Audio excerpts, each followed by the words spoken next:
Hi, everybody. My name is Chris Boucher, and I'm really excited to be appearing on this episode of the Glue Factory Zoom series. I'm sorry that I can't be there in person. I've attended other Glue Factory events, and they're always a lot of fun. But I'm really psyched to be appearing, and I'm really psyched to have work in Exacting Clam number 7. And I just want to tell you a little bit about the premise because it's a little bit funky.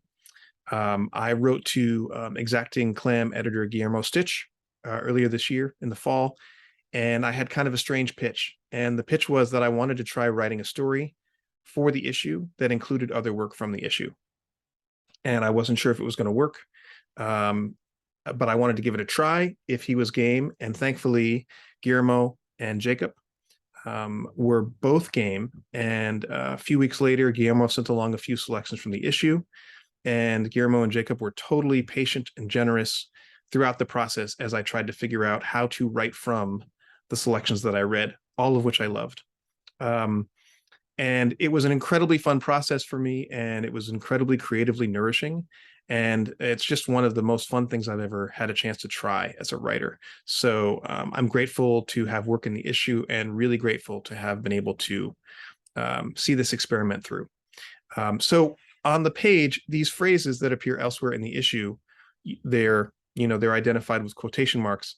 I'm not going to make quotation marks in the air as I read. I'm just going to try to tonally acknowledge when I'm reading a phrase that appears in quotes.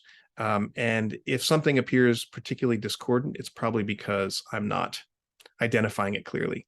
So that's what's going on there. But this is my story in Exacting Clam number 7, and it is called The Word Party. That weekend, a few words and phrases held a party to celebrate the completion of Exacting Clam 7. The phrase Executive Homes sent out an email inviting all the issue's editors, contributors, and words. I wasn't going to go, but then a sentence I knew from the issue, authors don't own their texts, not once they hand it over to us, texted me to check in. Hey man, you going? Wrote the sentence. Should be potentially infinite. Nah, I think I'm going to pass, I wrote back. Boo, wrote authors. Devil may care's going, and like an ocean. Any other writers? I replied, or just language? No, I think a few writers too. Lux, maybe Silverton. So I decided to go. My father had died the previous winter, and the month since had been the loneliest of my life. I couldn't remember the last time I'd been invited to a party. This would be good for me, I thought. But when I stepped out of the Uber that Friday night and walked into the fancy home, I didn't see one other person. It was all words and phrases, hardly any of whom I recognized. I saw the 5 laudable shrugs, sitting in a leather chair in the giant living room and sipping what looked like whiskey, and I ran into reluctant false messiah in the kitchen near an elaborate spread of hors d'oeuvres. Dude, said Reluctant. Quite a crib, huh? Whose place is this? I said. Reluctant shook his head. I think Executive Homes is renting it. I poured myself a glass of punch. It was very strong, and walked out into the backyard. Your efficient facility for apology shouted my name from behind the grill, and I saw a few other words swimming in the pool and milling near the dance floor. Then I spotted authors don't own their texts, not once they hand it over to us, making out with what matters are our feelings, our responses, what it means when it passes through the filter of us in a corner. And just the title alone passed out on a nearby chaise lounge. A lot of the language appeared to be drunk. I sat down with my punch by the pool's edge. A word cannonballed off the diving board. I stared into the turquoise water and then out at the woods at the edge of the yard. This was quite an expanse. I hadn't been there a minute, though, when Cyclonic Culture sat down beside me. Chris, he said. Hey, man. I nodded at him. Great jam, huh? He said. Behind us, digital music began blasting through the speakers. Cyclonic, I said quietly. I'm the only writer here. So what? The phrase twisted around and looked behind us, where some words had started dancing. Hey, he said. Want to dance? Let's dance. I want to leave, I said. You just got here, said Cyclonic Culture. Come on, don't be a writer. Let's cut a rug. He got up and I reluctantly followed. Executive had set up a temporary dance floor on the lawn, and a few phrases I knew.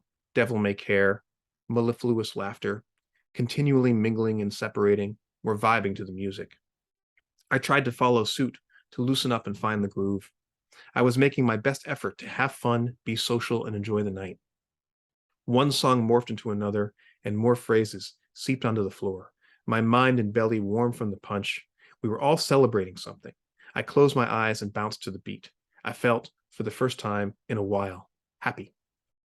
But then, suddenly, someone shouted from off to my right, "Hey, it's him!" or something like that.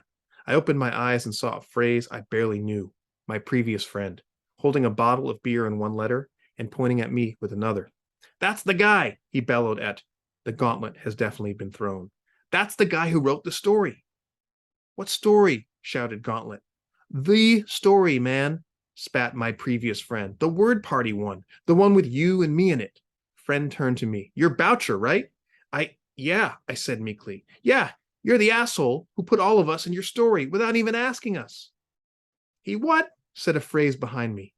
"Easy, man," continually mingling and separating, said to my previous friend. "It's all right. It's okay." "It is not okay," said my previous friend, now vibrating with rage. "You wrote about me and Gauntlet and Like an Ocean and..." "Wait," said Like an Ocean. "He wrote about me?"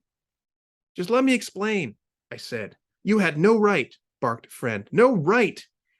Listen," I yelled, trying to be heard over the music.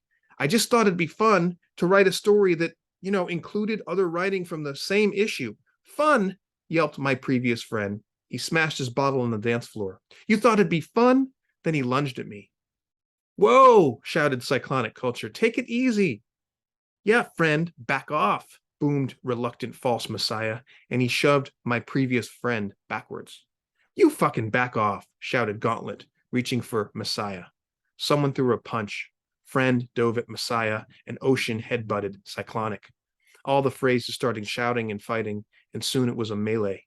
I saw Gauntlet on the ground and continually mingling and separating, bleeding from his C, and Devil May Care doubled over. I covered my head and struggled out of the scrum. I heard a window break, and then someone pushed the grill into the pool. I stared dumbly at the chaos for a second, trying to decide what to do. But then I heard a whining in the distance. We all heard it. "Cops!" shouted a corny geometry to endings. Everyone ran. Corny steered me and some other phrases away from the house. "This way," he said, and he led us into the dark woods. "This is so fucked up," shouted mellifluous laughter. "Where are we going?" I cried. "There's a gully somewhere ahead," whispered Our Minds Wander. "But I can't see," shouted a word I couldn't read. "We cannot fucking get arrested," said the 5 laudable shrugs. "That'll totally derail the issue." We ran deeper into the woods.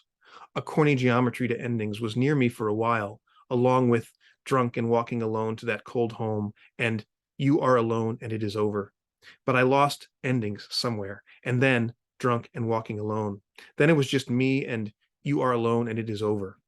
But when I said, "Look, a clearing," and heard no response, I realized that I'd lost you, too.